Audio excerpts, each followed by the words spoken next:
Welcome to our channel. Welcome to another one of our videos. Today we're going to discuss debt in our lives. I'm focusing on the individual families, the college debt, the credit card debt, the car note debt, your house note. So let's get started. The debt in America, consider these statistics. More than 191 million Americans have credit cards. The average credit card holder has 2.7 cards. The average household credit card debt is over $5,000. Total U.S. consumer debt is $14.9 trillion. That includes mortgages, auto loans, credit cards, and student loans.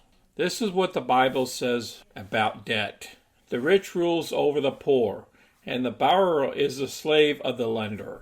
I have other articles too in regards to faith. I will place that down below as well to help you through this process. Here's our mission statement here. I've been debt-free for over 10 years.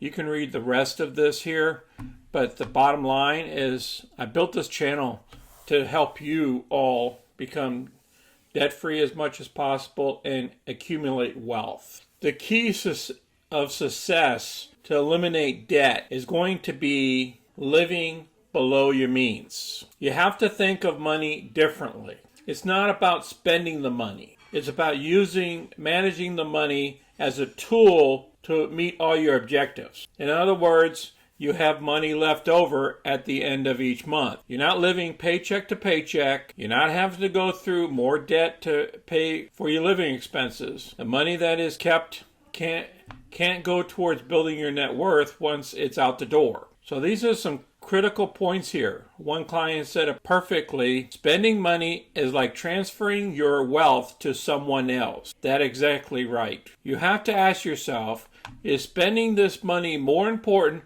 than the short and long-term financial goals I want to achieve?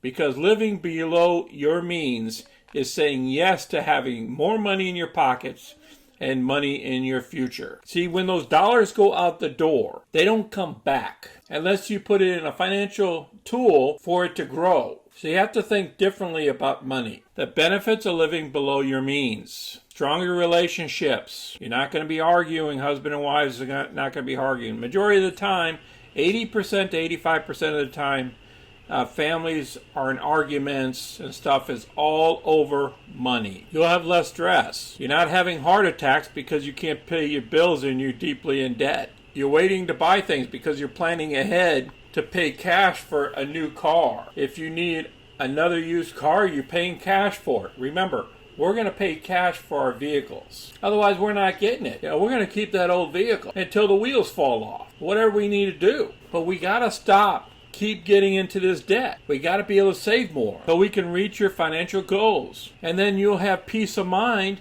if you want to change careers later on. If you have a bunch of money in the bank and you have backup in the different financial markets, you have that flexibility that if you have to break a lease or something. So now let's go and attack the debt. Here's a great article. It's called Effective Strategies for Tackling Your Debt. These articles will be down below in the remarks that you can go ahead and read later. I'm going to have a bunch of information for you, even on the government side of the house, for you to use. And please read it all. Have your children read it, because they can learn before they have to deal with money. Teenagers, college students, high school kids, junior high school kids. Start teaching your kids early. Among a mortgage, car loans, student loans, credit cards, medical bills, debt can get out of control quick, very quickly, before you realize what's happening. Whether your debt stems from a job loss, which we all know we can lose our jobs, unexpected expenses, or overspending, it's possible to reduce and eventually eliminate it. Tackling your debt takes time and effort, okay? But combining strategies and staying consistent can help you successfully dig your way out of debt. Here are some tips. Stop accumulating it.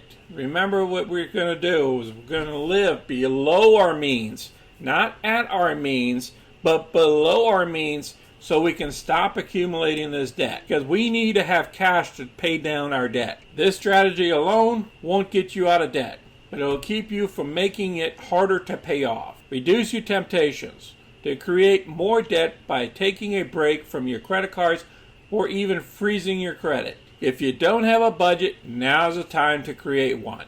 Renegotiate your telephone bills, renegotiate your cable bill, renegotiate your car insurance, any type of insurances once a year or every 6 months. Sometimes you can get those bills down. Build an emergency fund. You listen to all these financial advisors on YouTube, they're telling you this. If you don't have an emergency fund and just use your credit card as an emergency fund, sooner or later you're going to get yourself in trouble. Why? Because you're going to pay a lot of interest when those emergencies come up. It's going to cost you 20 to 30% interest on that money. These guys are recommending somewhere between 6 to 12 months worth of living expenses, because you can lose your job for 6 months. You might not have any unemployment benefits or not enough to cover everything, your overhead. You might have to move out of your apartment. Why? Because you're not going to be able to afford it if you lost your job. Use the debt snowball method. There's people on both sides of the fence on this. I'm on the side of debt avalanche method. Why? Because you're paying down the highest interest rate credit card. Whereas other people might need the psychological approach of a debt snowball method. Debt snowball method is attacking your smallest amount of debt. Like if you have like 3 different credit cards, okay? You have one credit card, you got $1,000 on, you got another credit card, you got $2,000 on, and you got another credit card with $3,000 on it. Well, if you're doing the debt snowball method, you have to attack the $1,000 first and pay minimum balances on the other 2 until you pay the $1,000 off. And then you don't use that credit card no more. Then you attack the $2,000 credit card, and then after you pay the $2,000 credit card off, then you can attack the 3rd credit card. Whereas a debt avalanche method is you attack the highest interest credit card first. Why? Because you're paying less interest to those credit card companies. I hope you guys understand that. If you don't, you can read into that stuff and research it even further. Now, this is a big thing that people don't know about. You can contact your creditor for a lower interest rate. Not saying that they're going to give it to you, but you can do that. You can turn around and lock a credit card down and say, hey, let's negotiate this interest. Or you can do a lump sum payment to them.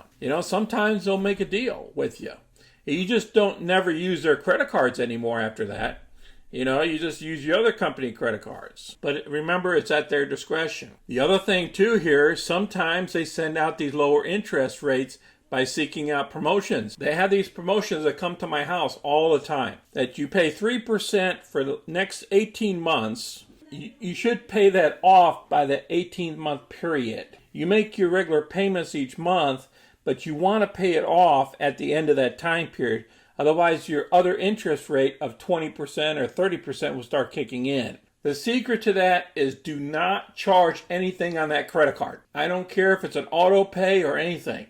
Why? Because it'll make all the other, whenever you make your payments, it's paying down the other balance and you're getting charged the full 20 or 30% on all your new charges. Increase your income. Right now, in the job market, Taco Bell down the street is hiring for $15 an hour. Okay? There's some people working at Walmart making $20 an hour. I'm telling you, they've increased these wages at all these different companies. You can go work at McDonald's. I think they're paying $15 now an hour. There's so many jobs out there. You can go work part-time if you need to just to pay off debt. Now remember, we're going to pay off this debt and we're not going to go back into the same debt again. That's our objective. Now they're talking about withdrawing from your retirement fund here. Now you got to be careful because you got early retirement penalties. And then if it's in a 401k, they could stop paying money into your 401k because you withdrew money from it. There's different state laws on this. There's different company laws on this. So please keep that in mind. Now, cashing out life insurance policy. Now, you got to remember, your life insurance policy is going to go down after you do that. Debt settlements. Okay, if you're in a lot of debt and you can't even see the light of day, some of those guys, they can help you out with that. And the credit counseling, you can get that as well. Or if you had to file bankruptcy, remember, you can only do that like once every 7 years or something like that. That's what I hear.